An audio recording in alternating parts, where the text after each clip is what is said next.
दक्षिण में एक ठाकुर जी का स्थान था, संपत कुमार भगवान, अभी भी है संपत कुमार भगवान।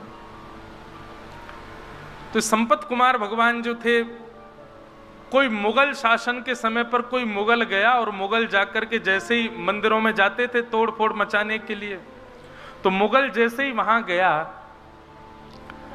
संपत कुमार भगवान को मुगल की छोटी सी कन्या ने जैसे ही देखा, उसको लगा ये बहुत बढ़िया गुड्डा है, मेरे लिए ले चलो। अब राजा तो मुगल तो अपने समय में कुछ भी करते थे,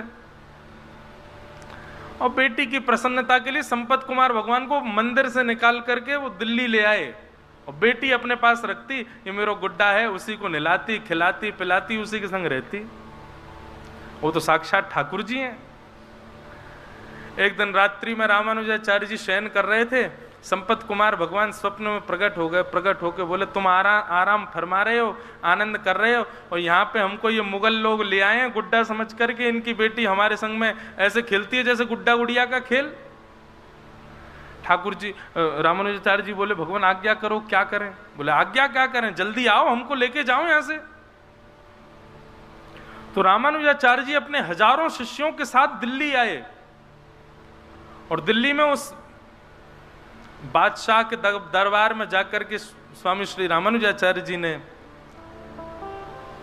निवेदन किया, हमारे ठाकुर जी को तुम्हारी बेटी गुड्डा मान करके अपने संग ले आई है। हमारे ठाकुर जी हैं, वो कोई गुड्डा गुड़िया नहीं है, उनको हमको वापस कर दो। और जो मुगल राजा था वो कहने लगा, बोले कि मैं कैसे मानूं वो तुम्हारे ठाकुर जी हैं। और भाई तुम लोगों के यहाँ तो ऐसा भाव है ना कि ठाकुर जी किसी से ज्यादा रीझ जाएं तो उसके पास चले भी जाते हैं, खा भी लेते हैं, पी भी लेते हैं, आनंद करते हैं। यदि तुम्हारे ठाकुर जी हैं तो तुम यहीं खड़े खड़े बुला दो, वो अपने आप कमरे से निकल के आ जाएं। यदि वो आ जाएंगे तो तुम ले जाना, और यदि वो नहीं आए तो चुपचाप यहां से चले जाना। ठाकुर जी को वो जो भी हैं वो यहीं रहेंगे, मेरी बेटी खेलती है उनके साथ। रामानुजाचार्य जी वहीं बैठ गए, नेत्र बंद करके ध्यान किया संपत कुमार भगवान का, और कहा, हम हजारों किलोमीटर पैदल चल करके दिल्ली तक आ गए हैं, अब आप कृपा करो, आप कक्ष से निकल करके बाहर आ जाओ, अपनी प्रभुता प्रस्थापित करो, चलो हमारे साथ। नेत्र बंद करके प्रार्थना की तो ठाकुर जी उनके चित्त में आकर के कहने लगे, बोले ये कलयुग है, और कलयुग में मैं अर्चक के अधीन होता हूं। अर्चक चाहेगा तो सोऊंगा, अर्चक चाहेगा तो उठूंगा, अर्चक खिलाएगा तो खाऊंगा, अर्चक नहलाएगा तो नहाऊंगा। मैं अपने योग बल से कुछ नहीं करता हूं, मैं अर्चक के अधीन होता हूं। आप ही कक्ष में आइए, मुझको लेकर के जाइए।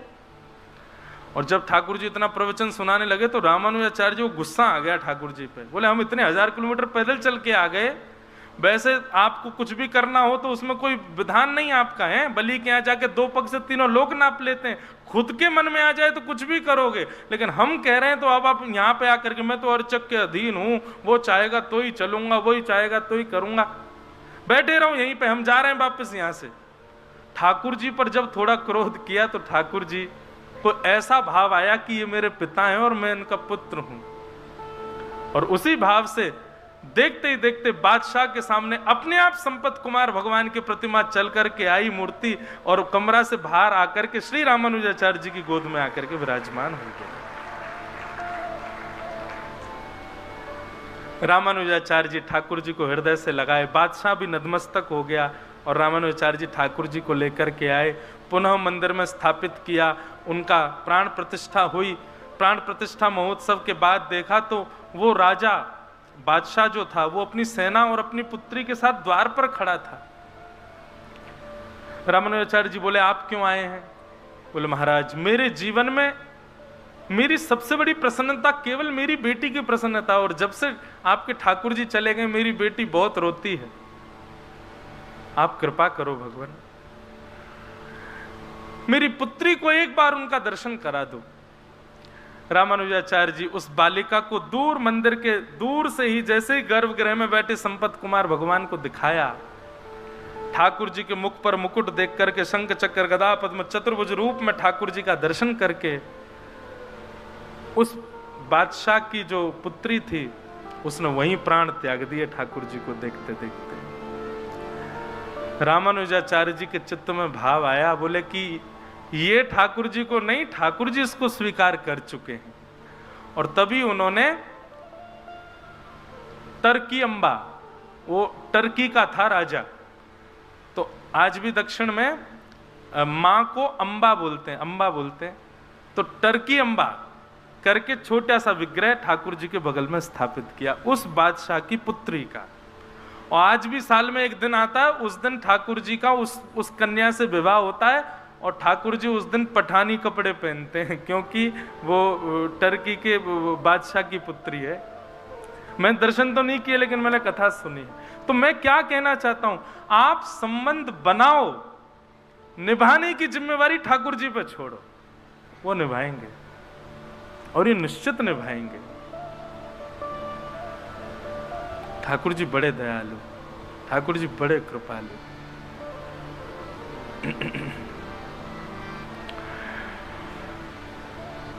तो वैद्यम वास्तवमत्र वस्तु शिवदम तापत्रयोन्मूलनम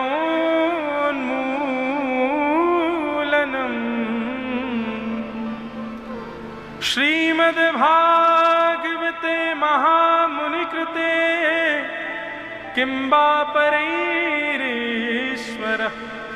सद्यो हृद्यवरुध्यते त्रिकृतभिः शुश्रूषुभिस्तत्क्षणात्।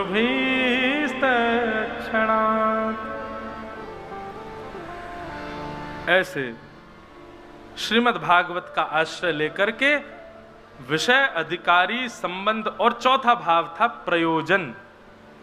प्रयोजन क्या है? बोले तापत्रयोन्मूलनम। एक बात बहुत ध्यान से सुनिएगा, आप यदि स्वयं को वैष्णव मानते हैं, आप यदि स्वयं को भक्तों की गणना में गिनते हैं, तो आपकी स्थिति ऐसी होनी चाहिए, तापत्रयोन्मूलनम, मतलब फिर जितने भी ताप हैं, उन तापों से आपको संकट नहीं होना चाहिए, आपको पीड़ा नहीं होनी चाहिए। बंधुओं, भक्त का मतलब केवल भेषधारी हो जाने से नहीं होता है। भक्त का मतलब बहुत कथाएं और बहुत अध्ययन करने मात्र से नहीं हो जाता है। आपके स्वभाव में दिखना चाहिए कि आप भक्त हैं। और स्वभाव में सबसे सुदृढ़ता क्या है, क्या दिखना चाहिए? कैसी भी स्थिति परिस्थिति हो, आपको उससे कोई फर्क ना पड़े, तब समझो कि आप वैष्णव। माफ कीजिएगा, दाल खाते समय यदि नमक कम आपको पता चल जाता है तो आप भक्त नहीं हो। रोटी पाते समय आपके मन में ये भाव आ जाता है, अरे राम राम ठंडी सी हो गई है, तो समझो अभी आप भक्त नहीं हो। रबड़ी खाते समय यदि आपको इतना भान हो जाता है कि इसमें मिठास कम है, तो अभी आप भक्त नहीं हो। मैंने तो केवल जीव की बातें करी हैं, प्रत्येक इंद्रिय के प्रति यह भाव होना चाहिए। चलो देखो, अब आप कहोगे महाराज खुद तो 2 एसी लगा के बैठे, हमको समझा रहे हैं। आके देख लो, इनमें से हवा कुछ नहीं आ रही है, बल लगे हुए हैं ये। पर सत्य बताएं, गर्मी का अनुभव कब तक होता है? जब तक कथा शुरू नहीं हो जाती। जैसे ही बोलना प्रारंभ करते हैं, उसके बाद सही बता रहे हैं, हमको पता ही नहीं चलता कि यहां से हवा आ रही थी कि नहीं, कहीं से पसीना आ रहा था। और तो और क्या बताएं, हमको संसार में सबसे ज्यादा भय केवल एक वस्तु से लगता है, और मैं काम कर रहा हूं कि उस भय से मैं जल्दी निवृत्त हो जाऊं। और वो भय है, मुझको छिपकली नहीं दिखनी चाहिए, बस वो अगर दिख जाए तो मैं। लेकिन व्यासपीठ पे कई बार वो भी दिखी है, और कथा करते करते ये मॉनिटर रखे रहते, इसके ऊपर ही बैठी थी, 4 घंटा बैठी रही, और मैंने कथा करी प्रेम से। ये बात तो अनुभव में आई कि जितनी देर भगवत सन्निधि में रहते हैं, उतनी देर संसार का भय हो, संसार का सुख हो, संसार की किसी भी प्रकार की व्यवस्था, अवस्था, अव्यवस्था आपको विचलित नहीं करती है। परंतु भगवत संबंधी नहीं, हर स्थिति में हम ऐसे हो जाएं, हमको किसी भी प्रकार की किसी भी अव्यवस्था व्यवस्था से कोई प्रभाव हमारे ऊपर ना हो, तब समझो हम भक्त हैं, हम वैष्णव हैं। तब समझो भक्ति अब आ रही है। हाँ, इसका मतलब ये नहीं है कि प्याज लहसुन नहीं खाते, कहीं प्याज लहसुन का मिले तो महाराज जी तो कह रहे थे कुछ फर्क नहीं पड़ना जी, खा लो, ऐसा नहीं। हाँ, तामसिकताएं जो हैं, दूषित वस्तु जो है, भगवत निवेदित जो वस्तु नहीं हो सकती, उनसे तो बचना ही है। पर किसी भी प्रकार की स्थिति आपके चित्त को हिला ना सके, आपके चित्त को विचलित ना कर सके। तापत्रयोन्मूलनम। ये तो मैंने व्यवस्था और आदि आदि वस्तुओं की बात की, पर जीवन में आने वाले संकटों का भी ज्यादा प्रभाव नहीं। जैसे कि हमारे श्री कुंभन दास जी, अष्ट सखा श्री कुंभन दास जी, मेरे को बहुत प्रिय लगते हैं श्री कुंभन दास। कुंभन दास जी के जीवन चरित्र में वर्णन आता है कि कुंभन दास जी तिलक जब करते थे ना, उनके पास आरसी नहीं थी, शीशा नहीं था। एक कठौते में जल भरते और जल में छाया देखते अपने मुख की, तब तिलक लगाते थे, तब स्वरूप करते थे। कुंभन दास जी इतने दुर्बल थे कि उनके पास बैठने के लिए अच्छा वाला आसन नहीं था। गायों को खिलाने वाली घास फूस आदि जब सूख जाती, उसी से ही सुंदर कुशा का एक आसन बनाते, उस पर बैठते थे। कुंभन दास जी की स्थिति ऐसी थी कि राजभोग तो मंदिर में पाते थे, पर साईं के प्रसाद की कोई ठिकाना नहीं होता था कि घर पे बन पाएगा क्या।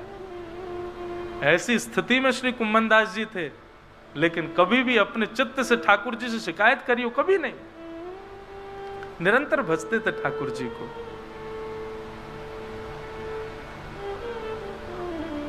वर्णन आता है कि श्री कुंभन दास जी के आज भी खेत है गोवर्धन के पास में।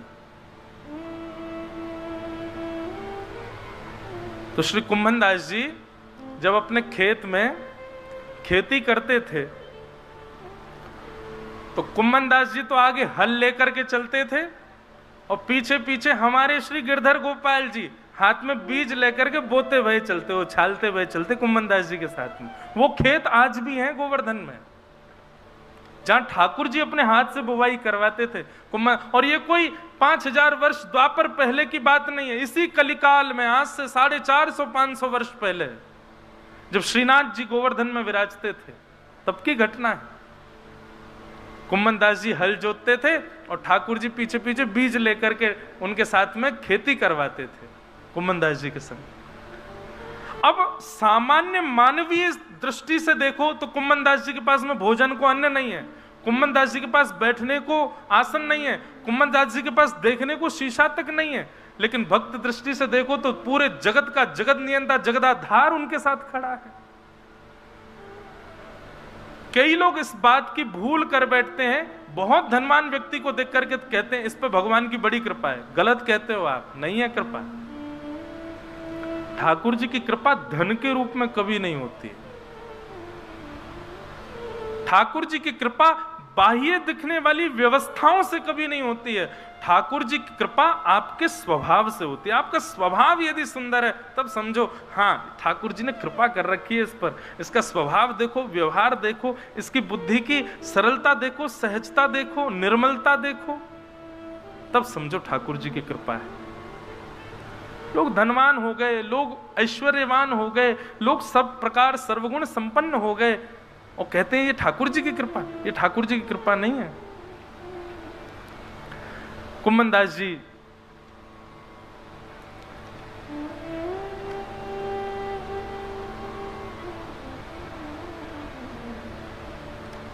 खेती करते, ठाकुर जी पीछे लिए लिए उनके साथ खेती करवाते।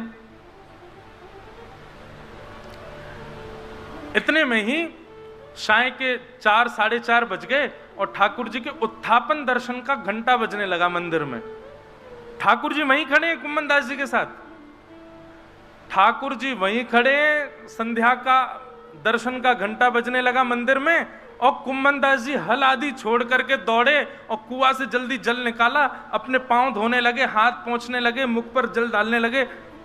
ठाकुर जी बोले ए कुंभना क्या कर रहा है? ए सुनना रे, मंदिर को घंटा बज गो, दर्शन करवे जाऊंगो। ए बाबड़े मैं तो तेरे संग खड़ा हूं, मैं तेरे पीछे ही खड़ा हूं, मंदिर काहे को भाग रहा हूं? फिर देख कैसो बाबड़ो, मैं संगे ही बैठा हूं, संगे ही खा रहा हूं, संगे ही सब लीला कर रहा हूं, फिर वो मंदिर भाग रहा है। कुंभन दास जी बोले ठाकुर जी ये मेरे ऊपर कृपा है कि आज आप मेरे साथ खड़े हैं, मेरे साथ खाते हैं, मेरे साथ लीलाएं करते हैं, परंतु इस स्थिति में मुझे पहुंचाया तो मंदिर नहीं है ना, उस मंदिर का त्याग मैं नहीं कर सकता। जिस स्थिति, जिस मंदिर ने आपको इस योग्य मुझे बनाया।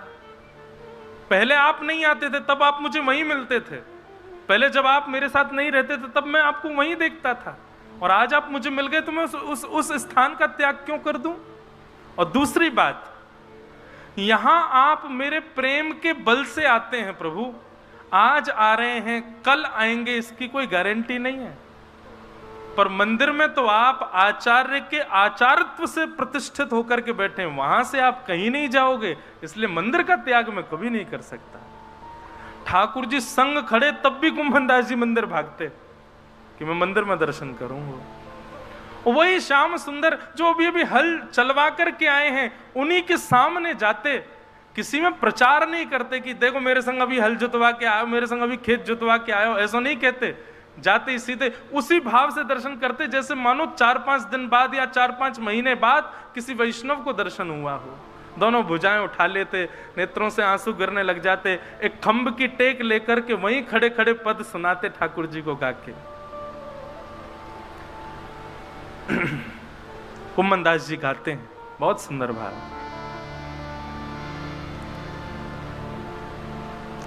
नैन पलक लागे नहीं रूप देख, नैन पलक लागे नहीं रूप देख। कितने सुंदर हैं ठाकुर जी कि एक बार जब श्याम सुंदर दिखते हैं ना, तो ये आंखों की पलकें जो हमारे वश में नहीं होती हैं, हमारी जितनी भी इंद्रियां हैं सब हमारे वश में है। हम जब चाहते हैं ये इंद्रियां तब वही क्रिया करती हैं, परंतु नेत्रों के जो ये पलक है ना, ये हमारे वश में नहीं। हम सोच के कभी पलक नहीं झपकते, अपने आप ही अपने आप होती रहती हैं, ये हमारे वश में नहीं होती। लेकिन कुंभन दास जी कहते हैं जिस दिन श्याम सुंदर आपको वास्तव में दिख गए, आप चाहोगे भी ना तो भी आपकी पलक झपक नहीं पाएंगे, ऐसा है उनका रूप। आहा। नैन पलक लागे नहीं रूप देख, नैन पलक लागे नहीं। गोवर्धन के अंग अंग प्रीति, गोवर्धन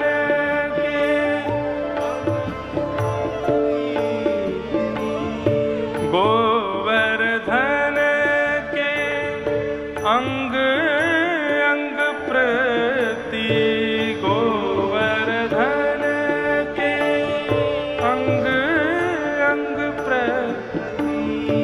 निरखी नैन मन रहत नहीं,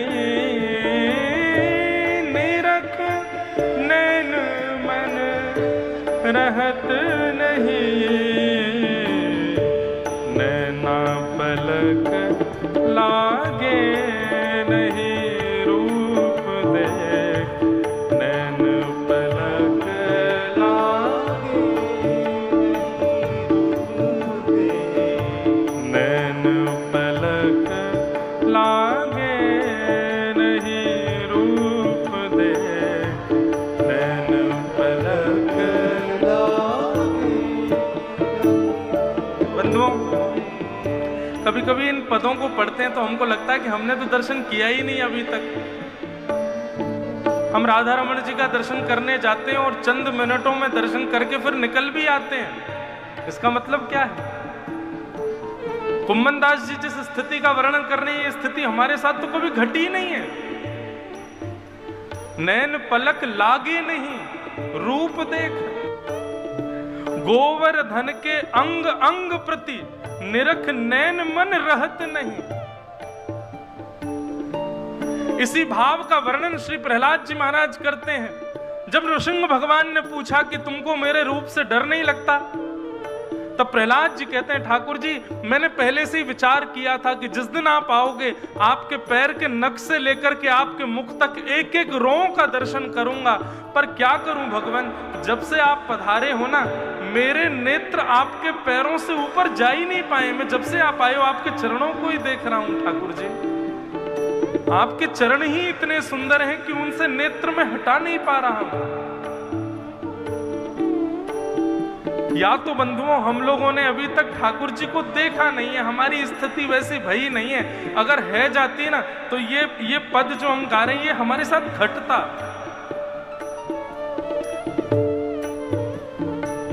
कुमनदास जी कहते हैं, कहारी कहो कछु कहत न आवे, कहारी कहो कछु कहारी कहो कछु कहत न आवे, कहारी कहो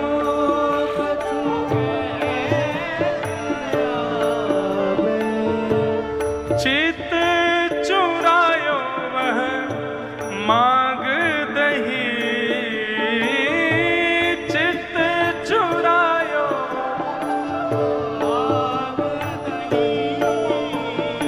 हे चित चुरायो वह मांग दही, चित चुरायो वह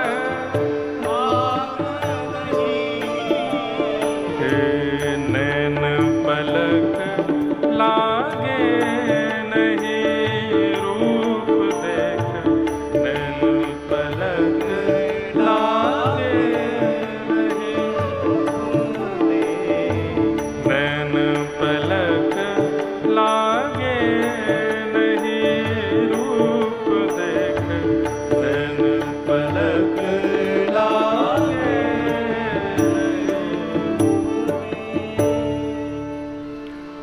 कुंभन दास दरस कर, कुंभन दास प्रभु के मिलवे की सुंदर बात सबसों कही।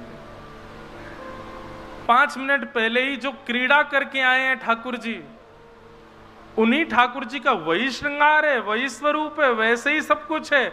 वही ठाकुर जी जब जाकर के गर्भगृह में विराज गए तो श्री कुंभन दास जी बिल्कुल ऐसे हो जाते हैं जैसे बिल्कुल अभी अभी देखा हो, और देख करके अपनी स्थिति को कहते हैं कि क्या कहूं, किससे कहूं अपने हृदय की वेदना। इतने प्यारे हैं श्याम सुंदर, इन्होंने चित्त मेरा हरण कर लिया है। इतने सुंदर सुंदर रों हैं ठाकुर जी के, ऐसे सुंदर सुंदर अलकावली, ऐसे सुंदर अंग हैं ठाकुर जी के कि एक अंग को भी एक जीवन पर्यंत देखो तो भी कम पड़ जाएगा, ऐसे सुंदर हैं श्याम सुंदर।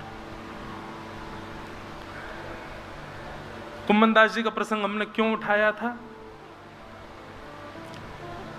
कुंभनदास जी की भक्ति सुन ली, और कुंभनदास जी की स्थिति क्या थी कि घर में तिलक लगाने को शीशा भी नहीं है, बैठने के लिए आसन भी नहीं है, प्रसाद पाने के लिए अन्न भी नहीं है। वो है श्री कुंभनदास। लेकिन कभी भी अपनी स्थिति के चलते ठाकुर जी से कभी याचना की हो या अपनी स्थिति की उनको पीड़ा कभी हुई हो, ऐसा कभी नहीं हुआ। इसको कहते हैं तापत्रयोन्मूलनम। हमें अपनी पीड़ा दिखाई देती है, अपनी पीड़ा समझ आती है, अपनी पीड़ा का अनुभव होता है और ठाकुर जी से कहने की इच्छा होती है, तो अभी आप भगवदीय नहीं हुए हो। ये प्रेम का स्वभाव तो संसार में भी है कि जिससे हम बहुत प्रेम करते हैं ना, वो सन्मुख यदि आ जाए तो हम छुपाते हैं कि हम पीड़ा में, उसको नहीं बताते। तो फिर ठाकुर जी को क्यों बताते हैं हम? तापत्रयोन्मूलनम। और यदि पीड़ा अपनी दिखती है, बहुत पीड़ाओं का अनुभव होता है, तो आइए भागवत जी की शरण में, यही करेंगी आपको, तापत्रयोन्मूलनम। फिर अनुभव नहीं होगा।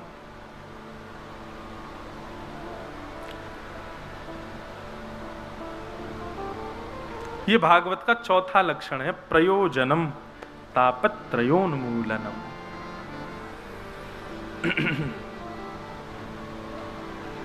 वृंदावन में कई ऐसे रसिक संत हैं, एक दो उनको तो मैं भी जानूं, वो मधुकरी पाकर के प्रसाद मधुकरी लेकर के और मधुकरी पाते हैं। और मधुकरी भी ऐसे नहीं पाते कि गए आपके यहाँ और मधुकरी लेकर के आए तुरंत पा ली, नहीं। हमारे घर के बगल में, बिल्कुल बगल में ही है भागवत निवास, वहां के कई संत पतो कहा करें, मधुकरी लेकर के जाएंगे और फिर ब्रज की रज में गड्ढो करेंगे और जितनी मधुकरी लेके आए सब्जी अलग करके रोटी इनको वहां में गड्ढे में गाड़ देंगे भीतर ब्रज की रज में ही, और फिर नाम जप करेंगे। जब नाम जपते जपते जपते नेक भूख तेज है जाए तब वही रज को हटाए के वामे तो रोटी निकाल के वाकू झाड़ के वाकू पाले, ऐसी मधुकरी पामे। हम लोग कर सके ऐसो? नहीं कर सके, क्योंकि हमको स्थिति अवस्था व्यवस्था सब समझ आती है, पर वैष्णव को इन सब से कोई फर्क नहीं पड़ता। वो हर स्थिति में रह लेता है, हर स्थिति हर व्यवस्था हर अवस्था उसके लिए समान हो जाती है। बहुत व्यवस्थित कर दो तो प्रसन्न नहीं होगा, बहुत अव्यवस्थित कर दो तो दुखी नहीं होगा, वो सम ही रहेगा दोनों अवस्थाओं में। तापत्रयोन्मूलनम।